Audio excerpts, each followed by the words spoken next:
Assalamualaikum warahmatullahi wabarakatuh. Saudara-saudara yang saya cintai, kali ini saya ingin urun sedikit materi untuk pengajian Ramadan. Mudah-mudahan dengan pengajian-pengajian, dengan ilmu-ilmu yang kita dapatkan, kita betul-betul lulus sebagai orang yang bertakwa. Karena sesungguhnya bulan Ramadan itu bisa disebut madrasatut taqwa atau kulliyatut taqwa. Sekolah takwa atau ya perkuliahan takwa. Kita telah mengikuti madrasah Ramadan ini sudah bertahun-tahun ya. Apakah kita sudah betul-betul bertakwa ataukah setengah atau berapa persen, ataukah sudah betul-betul mencapai haqqat taqwa seperti firman Allah, ittaqullaha haqqa tuqatih. Takwalah kepada Allah dengan takwa yang sebenar-benarnya.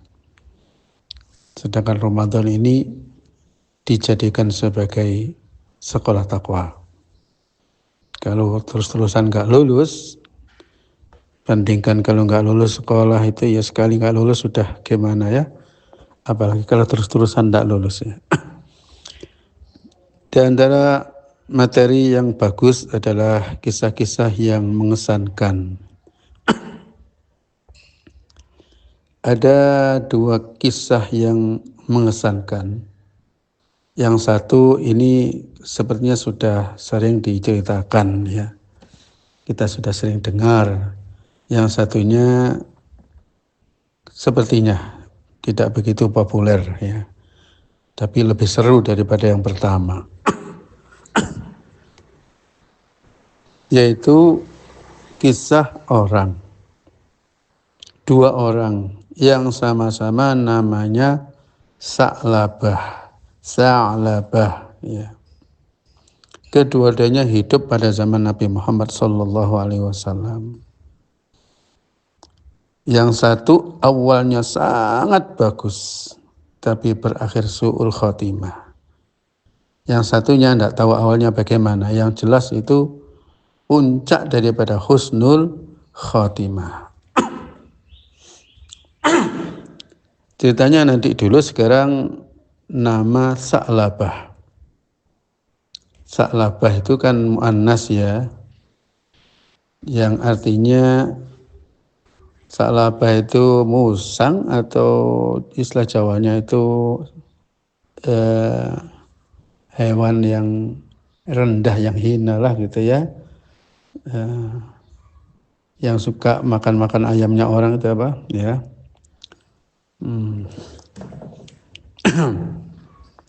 Nah, Sa'labah muannas tapi biasa dipakai nama mudzakkar, nama lelaki.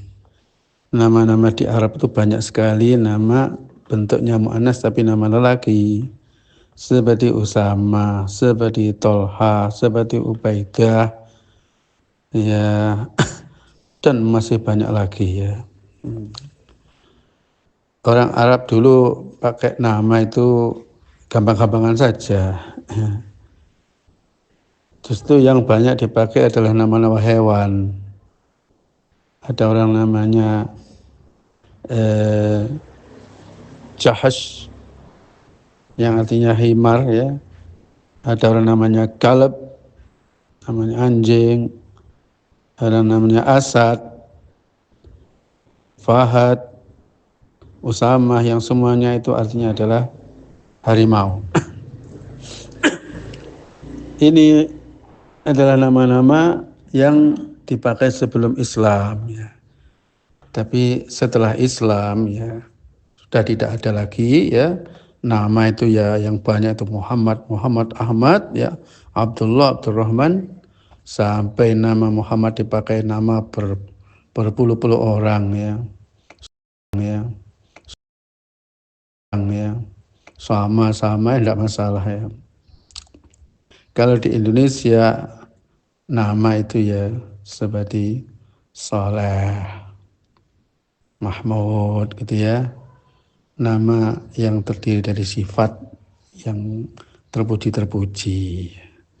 Nah, ini mengingatkan kita semuanya, siapa yang diberi nama dengan nama yang bagus, umpamanya namanya, mohon maaf saya contoh ya, terpuji, Mahmud ya. Tujuan daripada yang beri nama itu dalam rangka supaya anak ini menjadi orang yang terpuji. Seperti Nabi Muhammad itu ya kan terpuji ya. Nama soleh, seperti agar menjadi orang yang soleh. Jangan sampai nama bertentangan dengan makna nama itu. Ya. Nah sekarang ini yang namanya Sa'labah tadi, dua-duanya itu adalah potensi baik. Ya, walaupun artinya itu musang gitu aja ya.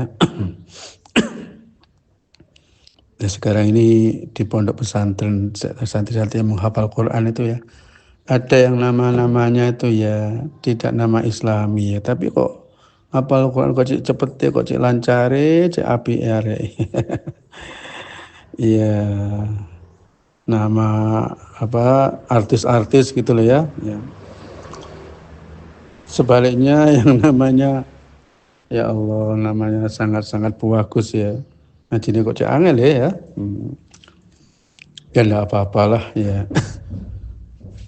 Baik, sekarang mau saya mulai cerita dua orang Sa'labah. Saya ceritakan dulu yang cerita Sa'labah yang orangnya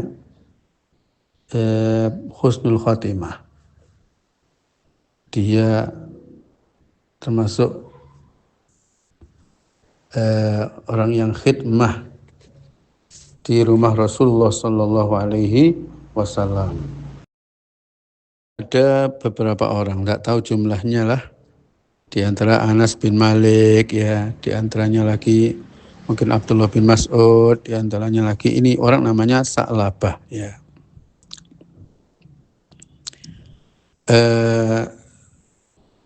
Ceritanya seperti ini.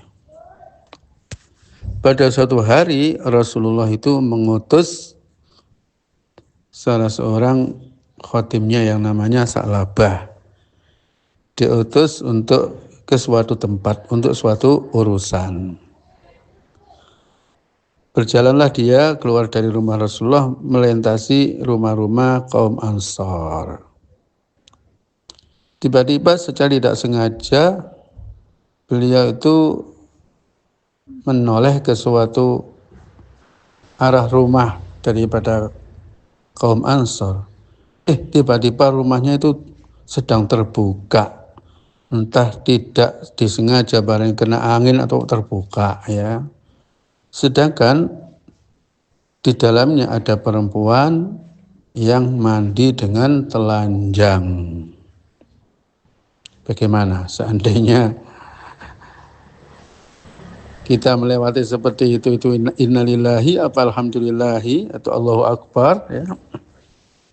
Nah ini untuk beberapa detik mungkin ya Sa'labah itu berhenti dan memandang dan mungkin nafsunya apa bangkit atau gimana gitu ya.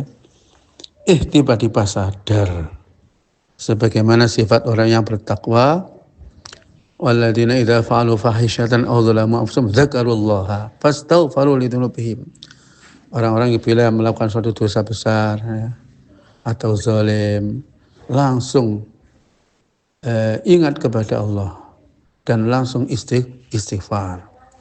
Nah ini untuk Sa'labah ini tidak sekedar istighfar, dia menjerit ya ketakutan, takut kalau nanti Allah menurunkan ayat Al-Quran yang mengkisahkan kelakuan dia menjadi ayat yang terbaca ila yaumil qiyamah. Sehingga akhirnya dia tidak berani pulang, tidak berani kembali ke Rasulullah. dia terus berjalan ke gunung-gunung mencari tempat bersembunyi di situ. Ya perkiraan lah membawa bekal lah gitu ya. Nah, di situ dia tidak pernah pulang ya sampai 50 hari. Sampai 50 hari, bayangkan ya. Di dalamnya istighfar, menangis dan seterusnya. Padahal orang melihat orang telanjang walaupun tidak secara langsung ya, melihat dia di di HP, di video, Masya Allah ya, diputar terus, besok diputar lagi, besok diputar lagi ya. Tiba-tiba Rasulullah Shallallahu Alaihi Wasallam dapat wahyu, dapat berita dari malaikat Jibril. Turun malaikat Jibril langsung menghadap Rasulullah, menyampaikan, wahai Rasulullah, Allah menyampaikan salam. Ada seorang sahabatmu yang sekarang ini berlindung kepada Allah Subhanahu wa taala. Dia tinggal di lereng-lereng gunung atau di gua-gua antara Mekah dengan Madinah. Langsung Rasulullah itu tahu bahwa ini ternyata Sa'labah ini ya. Memang Rasulullah itu terhadap khotim-khotimnya tidak pernah memarahi. Ya, ini kalau pergi tidak ditanya kenapa pergi, kemana kamu pergi, tidak pernah. Seperti sahabat Anas bin Malik menceritakan, selama menjadi khotimnya Rasulullah tidak pernah ditanya mengapa kau kerjakan itu. Tidak ditanya mengapa kau tidak mengerjakannya ya. Akhirnya Rasulullah SAW memanggil Sayyidina Umar dan sahabat Salman Al-Farisi. Hai Umar, hai Salman, pergilah kamu carilah Sa'labah di gunung-gunung, di ereng-ereng gunung antara Mekah Madinah. Bawa ke sini. Akhirnya entah ceritanya berapa hari, pokoknya walhasil terus ketemu. Dibawa ke Rasulullah sudah dalam keadaan lemes gitu ya. Ditanya oleh Rasulullah, hai Sa'labah, apa yang membuat kamu menghilang sekian lama ini? Ada apa? Gitu aja ya. Dia menjawab, saya melakukan dosa yang sangat besar, saya malu menghadap Rasulullah. Apa dosamu? Diceritakan itu tadi, melihat wanita telanjang mandi gitu ya. Ya namanya Rasulullah itu kan diutus rahmatan lil alamin ya. Rasulullah memberikan solusi yang gampang ya. Tapi ini Rasulullah loh, bukan kita sendiri. Kalau kita ya, Rasulullah mengatakan lakukan ini ya sudah, mesti Allah ya merestui ya. Kata Rasulullah, sudah baca saja, Rabbana atina fid dunya hasanah wa fil akhirati hasanah wa qina azabannar. Baca aja itu ya. Kira-kira sudah beres gitu mungkin ya. Tapi dia mengatakan, wahai Rasulullah, dosaku lebih besar. Kata Rasulullah, tidak lebih besar ya. Tapi dia tetap merasa kurang puas gitu ya. Kata Rasulullah, sudah sekarang pulang saja, kamu istirahat di rumah. Assalamualaikum warahmatullahi wabarakatuh.